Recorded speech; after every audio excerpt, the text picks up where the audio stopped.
Trabalhar duro não é garantia de sucesso, não é garantia de que você vai ter dinheiro, não é garantia de prosperidade, de riqueza, de patrimônio. Já tô até decepcionado porque realmente, velho, de fato, trabalhar duro não garante nada, não garante que você vai colocar dinheiro no seu bolso. E para isso, eu vou trazer um exemplo muito, mas muito bom.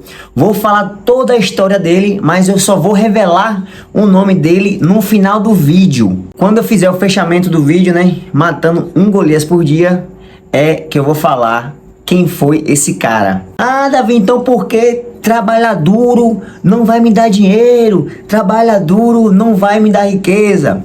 Não é também ao pé da letra do jeito que você pensou aí. A gente tem que trabalhar sim. Porém tem um detalhe, velho. Do que adianta se esforçar tanto, se lascar fisicamente falando, né? Você ir lá fazer o trabalho efetivo, né? Trabalho braçal, sem usar essa dádiva que a gente carrega na cabeça, né? Que é nosso cérebro. Do que adianta, velho, se esforçar tanto? Do que adianta se dedicar tanto?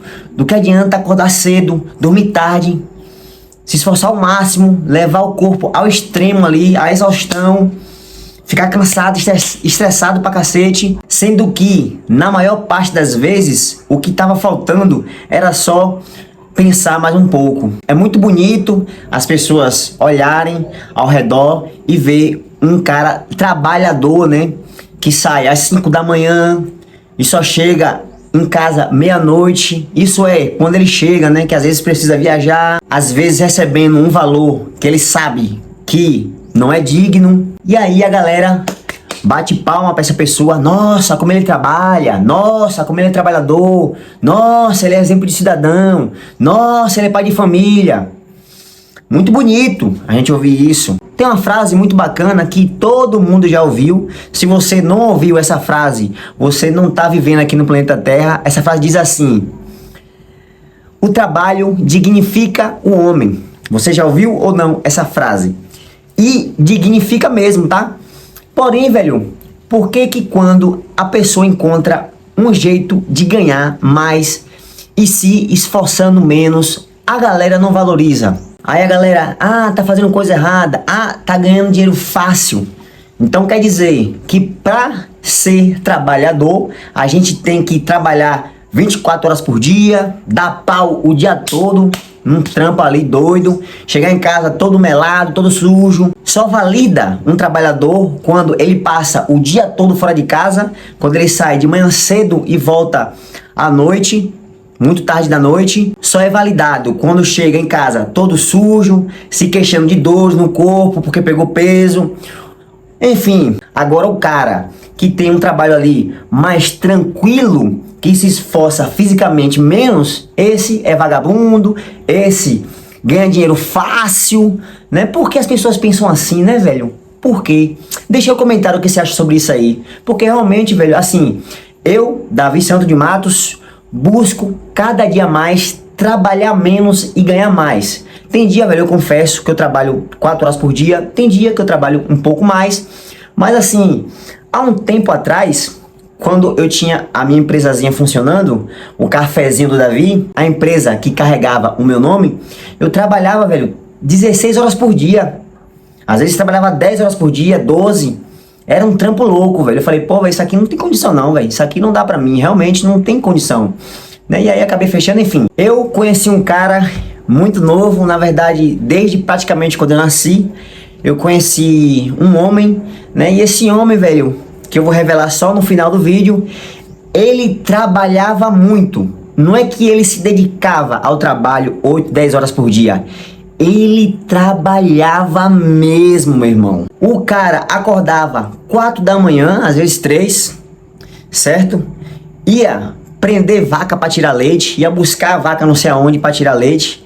Depois de tirar leite, que já era um trabalho retado, ia serrar madeira, ia cortar árvores, fazer tábuas, né? Pra quem não sabe, tábua é aquela coisa que faz barraco, né? Casa de madeira. Ele ia, cortava essas madeiras, fazia essas tábuas, depois ia buscar o boi, não sei aonde, longe pra cacete, porque não tinha veículo naquela época, não tinha um carro para poder transportar essas madeiras.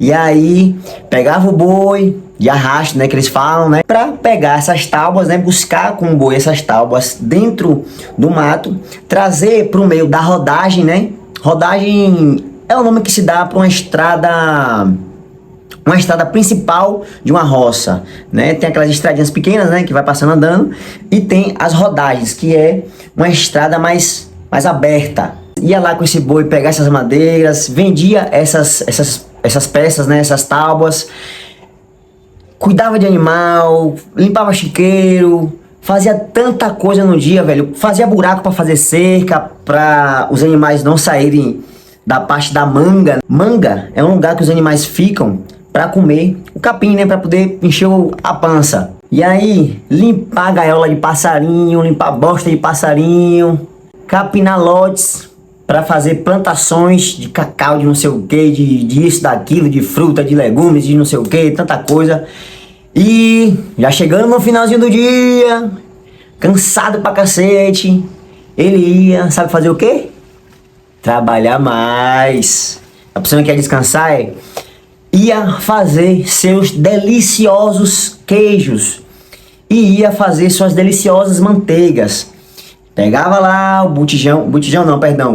o caldeirão enorme de água, colocava no fogo a lenha. Então tinha que pegar a madeira, fazer todo aquele processinho para poder, os cavacos, né, que o pessoal falava na roça, né, os cavaquinhos, que é tipo uma lenha mais fina para acender o fogo com mais facilidade, né? Então ia lá com o machado, cortar essas lenhas para botar fogo na água e ferver a água para poder fazer os queijos. Depois da água já tá fervida, ele ia lá, pegava as bandejas, né, com as formas do queijo e fazia seus queijos e deixava ali, deixava guardado ali para poder ir assentando, né, para poder ficar no formatinho exato da forma.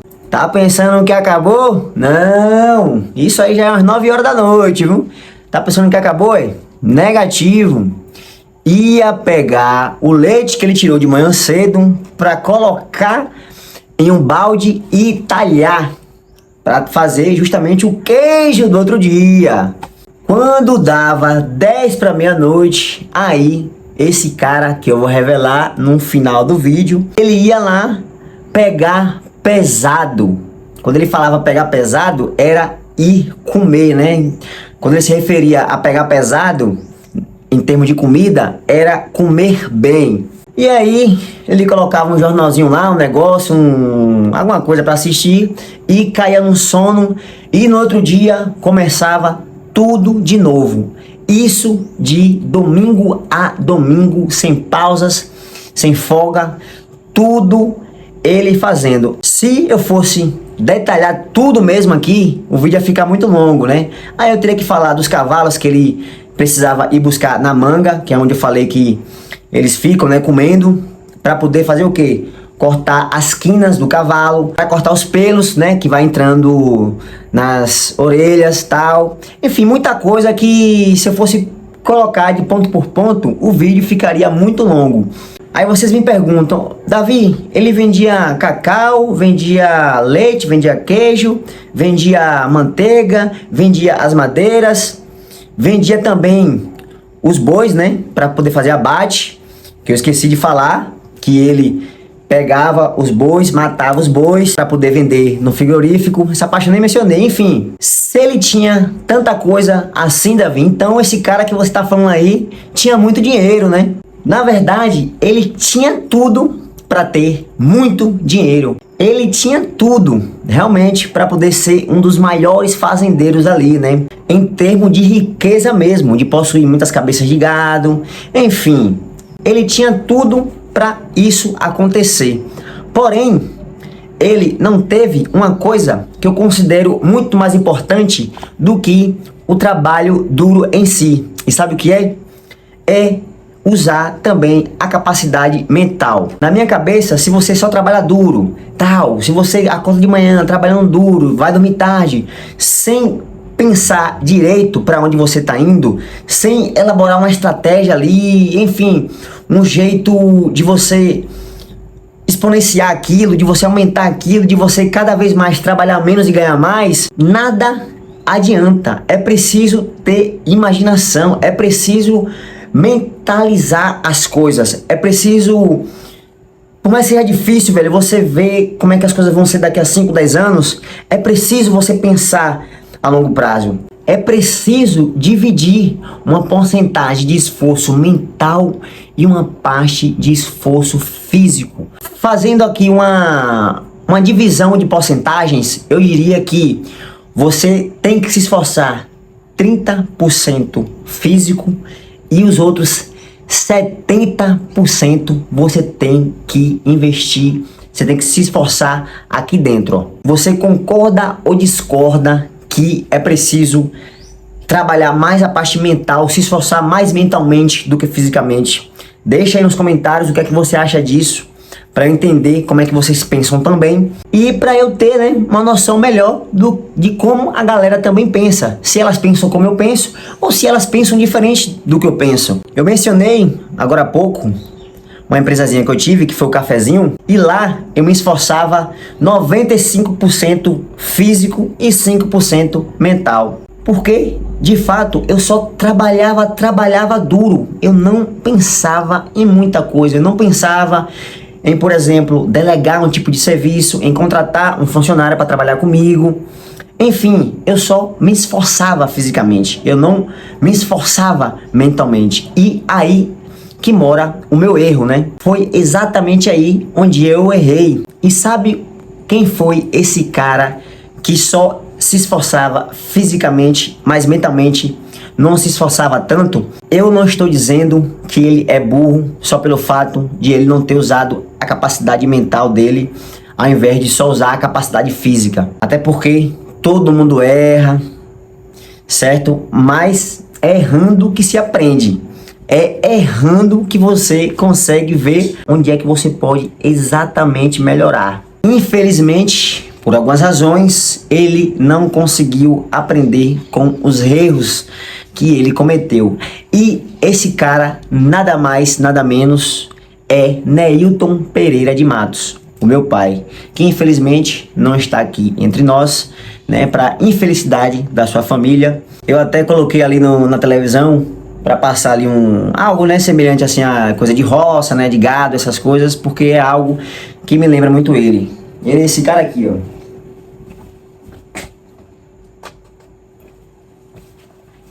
Um cara que eu admiro até hoje, que me inspiro também, me inspiro demais. Na verdade, para ser sincero, esse cara aqui é o meu ídolo. Tem uma frase que eu gosto muito, que fica guardada na minha cabeça, que eu nunca mais esqueço, de um inventor, na verdade, de um dos maiores inventores de toda a história. O nome dele é Thomas Edison. Pesquise depois sobre esse cara aí.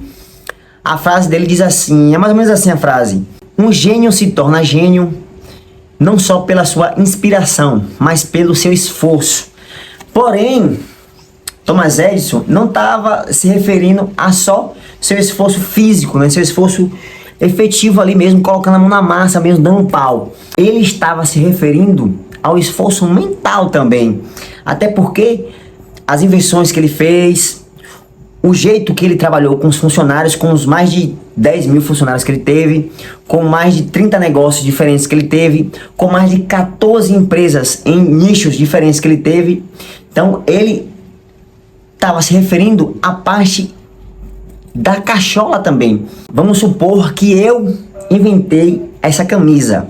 Antes de eu começar a pegar a linha, a fazer a costura dela, primeiro eu tive que pensar muito tempo como ela ia ficar no meu corpo, onde é que eu ia fazer a gola, onde é que eu ia fazer essa parte aqui do braço, que tamanho ela seria justa, ela seria mais folgada, eu ia botar botão aqui no meio. Então assim, o esforço ele já começa nessa parte mental aí. Não é só simplesmente o momento que eu vou passar a costura, o momento que eu vou realmente compor a minha blusa. Não é só, o esforço não conta só nessa parte física. O esforço é mais mental do que físico. Lembrem-se sempre disso. coloque aí uma média de 70% de esforço mental e 30% de esforço físico. Vou falar de novo. Coloque na sua cabeça que você deve se esforçar 30% físico e 70% mental. Se o meu pai tivesse usado 30% físico e 70% mental, hoje eu estaria cuidando aí de muitas cabeças de gado, quem sabe com uma grande fábrica de iogurte, de leite, de manteiga e essas coisas, né? Mas é isso, minha família, eu vou ficando por aqui. O coração tá daquele jeito, tinindo. É isso, vamos continuar matando esse Golias. Tá mesmo, velho. O shape tá em dias.